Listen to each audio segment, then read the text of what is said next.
en el Centro de Informes OVNI en el marco del Congreso Internacional de Ovnilogía número 15. Nicolás Verazaín de Chile, ¿cómo estás? Muy bien, encantado de estar acá. ¿Cómo ha pasado esta jornada junto con toda esta cantidad de investigadores aquí en este Congreso? Con de todo, aprendiendo mucho, haciendo muchas preguntas y reflexionando prácticamente en cada instante en el que nos hemos topado con los expositores, así que feliz. Bien. Exopolítica, el tema que te convocó para este Congreso en el marco de los gobiernos saben y usted. Un tema para seguir reflexionando y seguramente en espera de nuevas respuestas. Cuéntanos, Nicolás, la exopolítica, una nueva dialéctica, un nuevo discurso, un nuevo concepto, ¿tiene que ver con la paleoastronáutica? Sí, yo he querido hacer una relación entre la paleoastronáutica y otros tópicos que son circundantes a la ufología, porque creo que en conjunto todo ello fundamentan la exopolítica.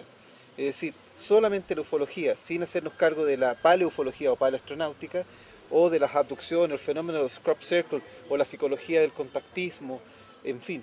Si no nos hacemos cargo del conjunto completo de los elementos que se relacionan con el fenómeno OVNI, no vamos a tener una visión integral. Por eso es que está incluida dentro de la teoría exopolítica. Tú sabes, Nicolás, que el Centro de Informes OVNI, en cabeza de Jorge, siempre se planteó que el OVNI como tal, y es parte de tu presentación, es simplemente eso, ¿no? Un objeto volador identificado. Pero nos convoca todo el tiempo a estar ingresando en todos los aspectos humanos. Un poco cuando tú te refieres a eso, tiene que ver con esto, con los aspectos humanos a los que se suman a esta realidad extraterrestre. Definitivamente, el gran paso que da la exopolítica respecto de la ufología, que es una absoluta heredera, es justamente hacernos cargo de la hipótesis extraterrestre, que hoy día preferimos llamar teoría de presencia alienígena, porque el conjunto de indicios, de pistas, huellas que nos ha dejado la historia y que hemos podido recabar tan intensamente durante el siglo XX, nos hacen pensar que esto es una realidad definitiva. Por eso es que hablar de OVNI es algo que va diluyéndose y comenzamos a hablar derechamente de aeronaves de origen alienígena. Cuando hablamos de OVNIs, tenemos fundamentalmente dos apreciaciones: manufactura humana o manufactura no humana.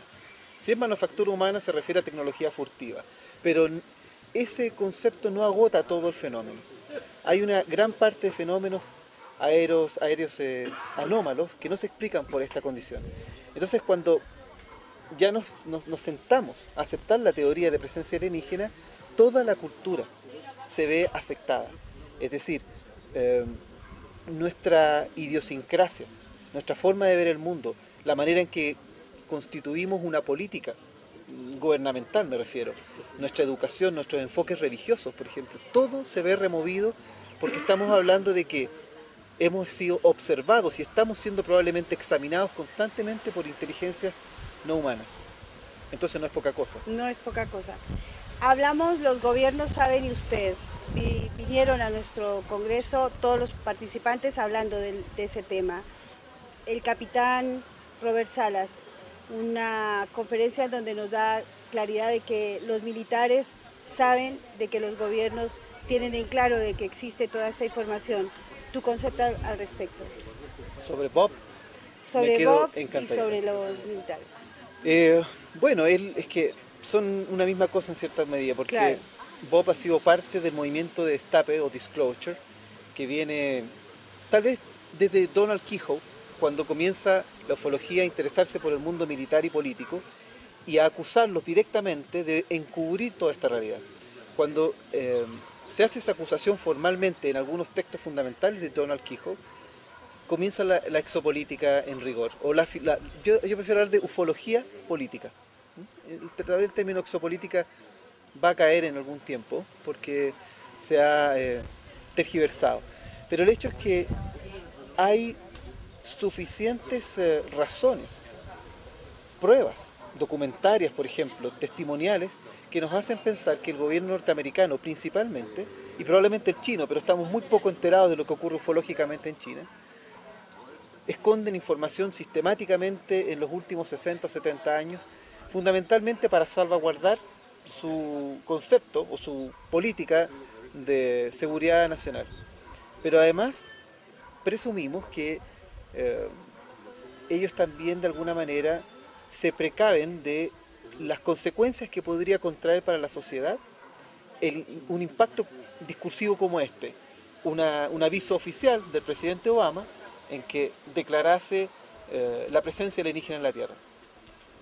Justamente ahí está el movimiento del exopolítico y el disclosure, porque en la medida en que nosotros tomamos conciencia en congresos como el que finalizamos hoy día, abrimos espacio, abrimos un margen de conciencia para que este destape sea posible. En cierta medida no es tan ilegítimo el encubrimiento si pensamos en que no todo el mundo está preparado. Pero en la medida en que vamos reflexionando públicamente sobre esto, nuestra conciencia está más preparada para que un destape público sea posible. Además, Nicolás, pensemos que algo debe tener guardado el capitán, porque ellos seguramente estarán hablando lo que pueden y sienten de acuerdo a sus protocolos dentro de esta institución. Sin duda. Sí. Bueno, de hecho nos sorprendió a todos su testimonio. Su experiencia personal. Exacto, sí. Que nadie se escapa, seamos militares o estemos en el lugar donde está, nadie se escapa de esas experiencias que tienen que ver con esto, ¿no? Y mira qué relevante es que, a pesar de que tuvo la valentía de contar este testimonio, es muy poco lo que él rescata, porque hay una amnesia de por medio. ¿Ah? La amnesia, el missing time, todos estos fenómenos psíquicos que se producen dentro del marco de las abducciones son muy interesantes, pero nos dicen cuántos de nosotros podríamos haber estado bajo ese mismo fenómeno y no tener la más mínima idea, ni siquiera sospecha. Un tema que fue recurrente en el Congreso, que no era específicamente el tema del Congreso, fueron las abducciones. Sí. Pareciera que está directamente ligado el tema de abducción al gobierno. ¿Puede ser? Sí, hay una fuerte sospecha de que el gobierno norteamericano, nuevamente, como la primera potencia, si esto es inevitable, ha tenido alguna suerte de negociación aparentemente forzosa con entidades alienígenas. Todo esto es parte de una especulación. No hay ninguna prueba efectiva para referirse a esto. Pero existen presunciones bastante razonables acerca de que por lo menos el gobierno norteamericano está enterado de que estos secuestros ocurren todo el tiempo. Ahora, si estos ocurren encubiertos por el gobierno norteamericano o fuera de esto, no lo sabemos realmente. Pero personalmente soy un convencido de que es una realidad. No tengo ninguna duda al respecto. Tenemos las investigaciones de John Mack, de Maccabi, de Jacobs, de Corrado Malanga en Italia, etc. Importantes científicos que han hecho un trabajo sistemático por años, ¿no? Esto no tiene sentido seguir acusándolo de fantasía. Aquí hay una realidad efectiva. Recorriendo tu exposición en el Congreso, hablaste de 3 casos que te parecieron a ti rescatables, porque no se han dado en medio público como se corresponde y seguramente tampoco desde la investigación se ha trabajado como corresponde. En breves palabras tuyas, si lo puedes hacer, cada uno de ellos para nuestra tarea. Sí, muy en breve el caso del 42 en Los Ángeles. Es interesante primero porque es un avistamiento masivo de cientos, tal vez miles de testigos que a eso de las 2 de la mañana ven como arriba hasta la costa del Pacífico un grupo de objetos voladores no identificados que se pensaron primeramente enemigos japoneses y que resultaron ser enormes esferas de luz con aspecto metálico también, que fueron recibidos con un bombardeo. Vaya bienvenida que les dimos a nuestros visitantes.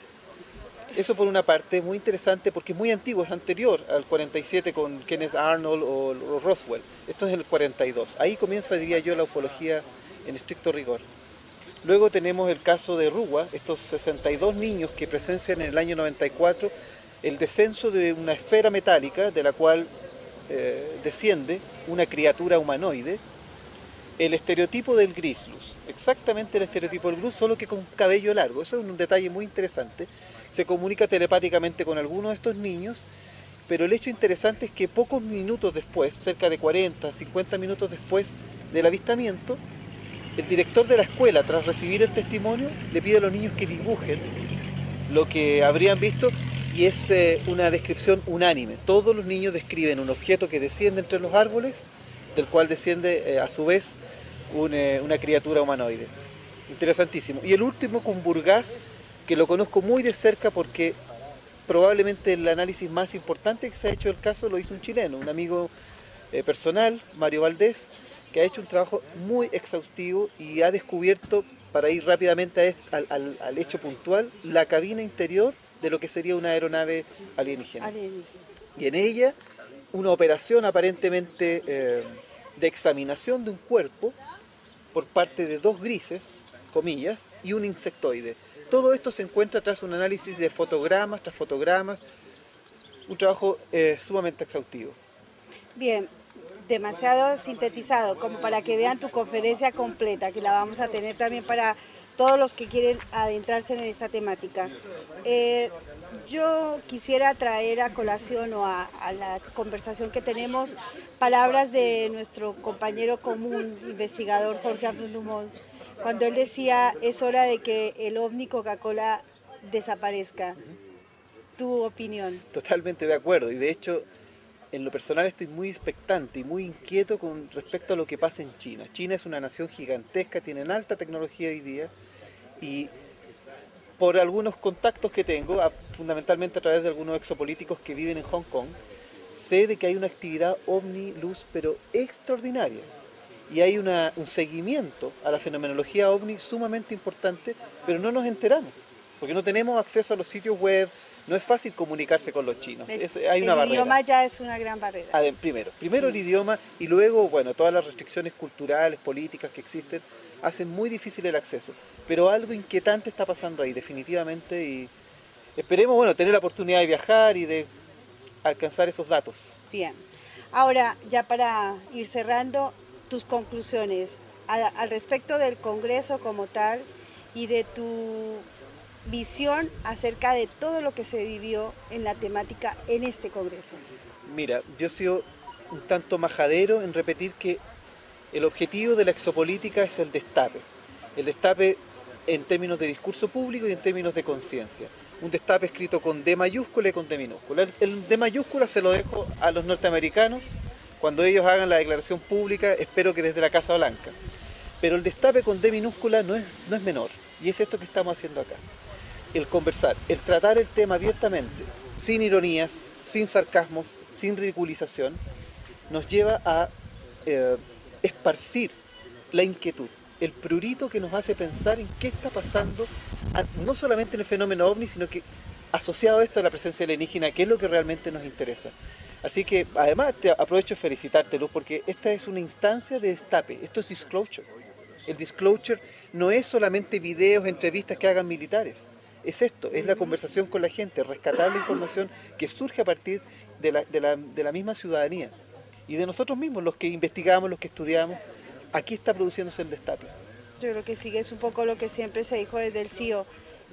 Hacer este tipo de reuniones, publicar, llevar hacia más, es una forma de generar la exopolítica, ¿no? Desde el pueblo hacia estos señores. Bien, Nicolás, gracias. Gracias a ti, Luis.